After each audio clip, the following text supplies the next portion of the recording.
Hello YouTubers, so I'm here with another vent video here. I acquired some filter return grills literally like a week after I made the other video. And then these two I got from Home Depot. Also a week after I made the first video. And I forgot if I showed this one, but I think I'll show it again. But this one I have put away in the shop, deep in the corner, that I couldn't access until now, so I'll show this one off. It's just another return grill. So these right here are made by TruAir. They're TruAir filter return grills. And these ones are from 2004. And the reason I know that is because this house was built in 2004. And these are also in this house. Well, except in my house here, there's two of these 30 by 20s. While in the master bedroom, there's a single 20 by 20. These came out of a two-story house, and the two-story houses usually have a 30 by 20 for the downstairs. For the downstairs AC, while the upstairs has 120 by 20 in the hallway, while the other one is usually in the master bedroom upstairs. Yeah, this one has a broken hinge on the side. This one has 4 hinges.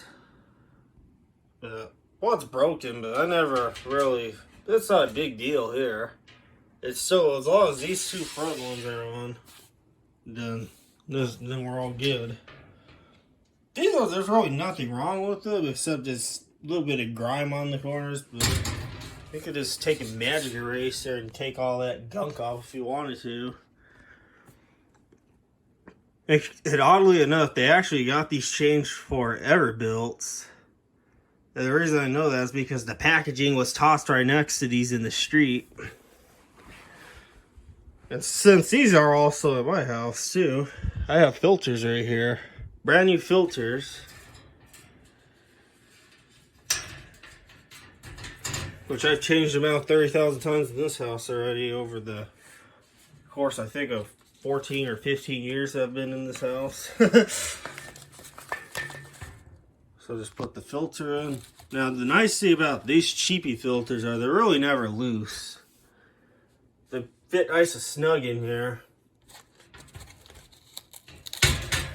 And they don't make that drop sound every time, which, by the way, if you have that dropping sound, if your filter drops every time the air kicks on or turns off, these little tabs here, you could just take a flathead screwdriver and kind of gently pry these things up. I never had to do it here, but if you ever have that problem, that's what those little knockouts are about. Put our imaginary filter back in. That's not connected. That's connected to nowhere. There we go. And just close it back up. And that's what it looks like from the top, if you're curious. Now, these ones, they would generally have 4 latches, but this one is broken. But that's not a big deal with me. Now, when I got these were full of cat hair. So I had to take a power washer and go up and down in the driveway, and all kinds of stuff came out. Which I've done that to all the vents in my house. I took them all down. I took a power washer and cleaned them all up. It was like about a year ago. Every single one, including the static returns. There's this return here. It's a little bit warped right here, but it's not that big of a deal. I'm gonna put this 30 by 20 in.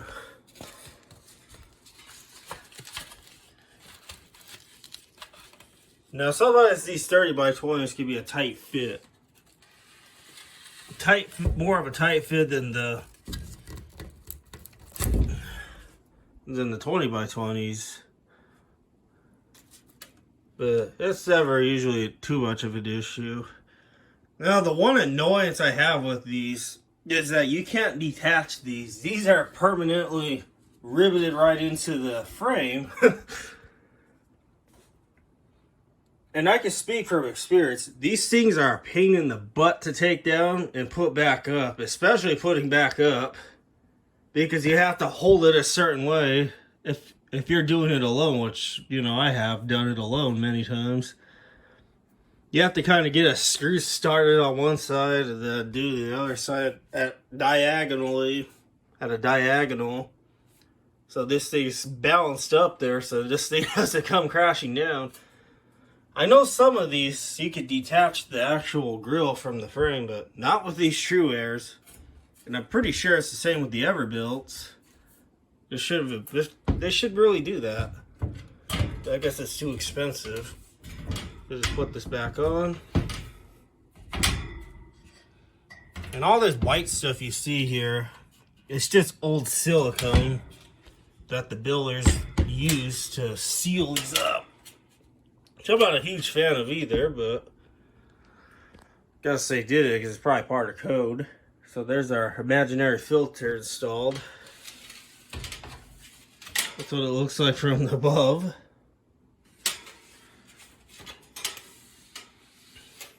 Yeah.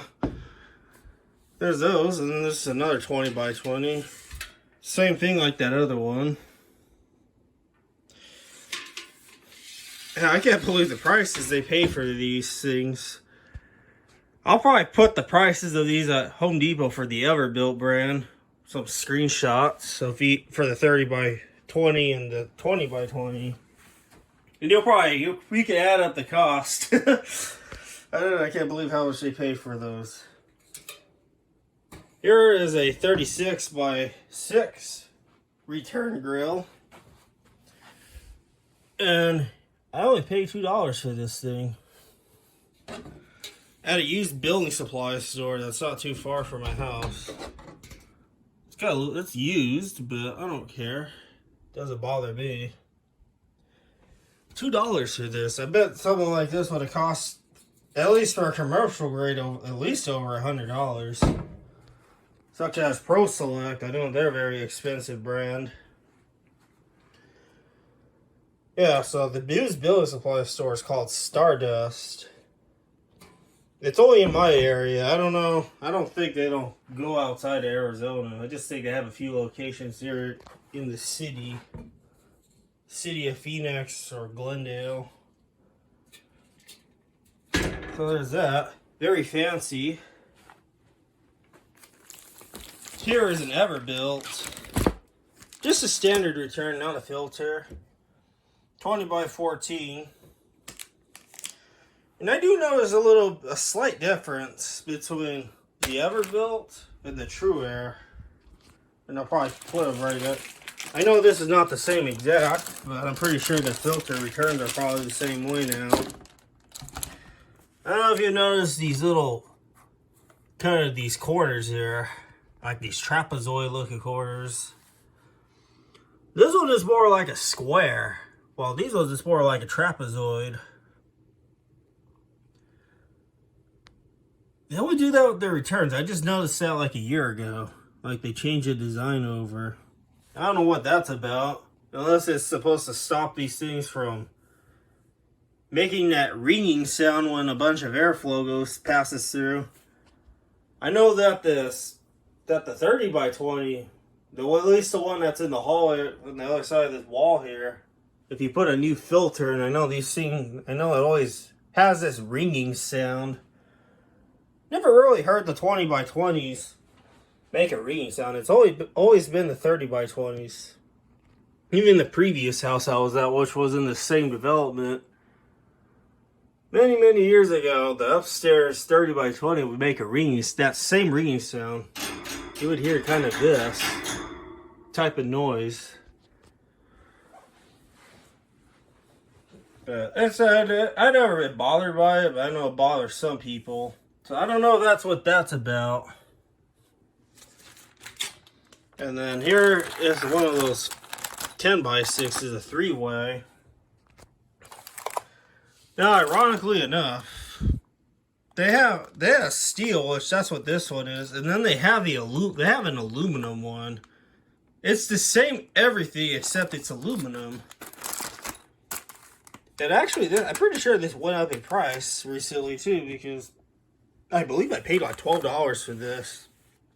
That was like over a month ago. Now it's like $15, which I'll probably put the screenshots in of the steel one. But the aluminum one, that one was like $30. And that went down by $5. So I don't know if the aluminum prices are starting to drop a little bit, but I picked it up at Home Depot thinking it was steel, and then I looked at the price, like, why is it $30? And I picked it up, and it was like light. I'm like, huh, it's aluminum. Didn't even notice the difference, because usually the paint would be slightly different, but it was the same exact everything, just aluminum. So there's that. And then here's just another Everbuilt 16x8. And again, see the trapezoid hoarders? I noticed that. It's different, like I said, different from these. This one's more of a square, this is more of a trapezoid. I don't know if that has anything to do with the ringing sound, but as I stated before. So yeah, there's all the filter returns here. So I thought I'd add this into the video because this is HVAC related. Which also came from the house that I got those 3 filter returns from.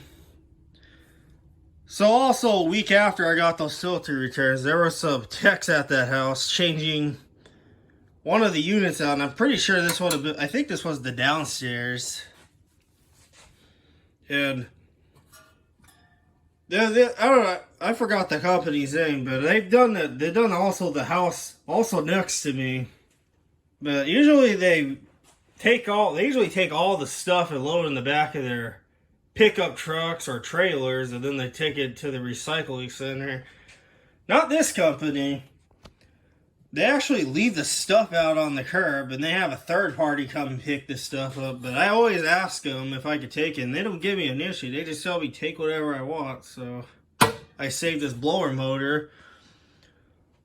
And I believe this is probably the 3rd blower motor I've done. At least in this style. I had a smaller one, which I no longer have. And I had that ECM one, which I also made in another video couple years back, which I don't have anymore. But this was just a PFC blower. There's a motor right there made by General Electric, still good, 3-speed, which this white is a neutral, and this blue, which that was the default speed that this was set to, was medium. Black is usually high and red is low. And it comes with this capacitor, and I checked that capacitor, and it's still good. It's a good blower. I don't know if I'll keep this thing long term, because like I said, I got one from this house next door here, and then also this exact blower from that other house next door. And now this other one from across the street. And then also, I got 2 from this house where I'm at. So yeah, I got a bit everywhere in my neighborhood. The air handler brand was Aspen. That was the brand of the air handlers, which I believe Linux bought that brand, if I'm not mistaken. And then the condensing unit is outside used to be Airflow brand. R22 units. And those things are tanks. They've lasted a long time, but now whatever few are left, they're slowly dying because... And the most common fault on those units is refrigeration leaks, and I'm sure probably some compressor burnouts. But these blowers we never had issues with the blowers, at least back when we had the old equipment. We never had any issues with the blowers going out or whatnot. It was always just issues with the units here and there. Capacitors going bad, and then one had to suffer a reversing valve issue, and then the other one had a major leak somewhere. We ever since got them replaced with Yorks. So yeah, here's another piece of equipment here.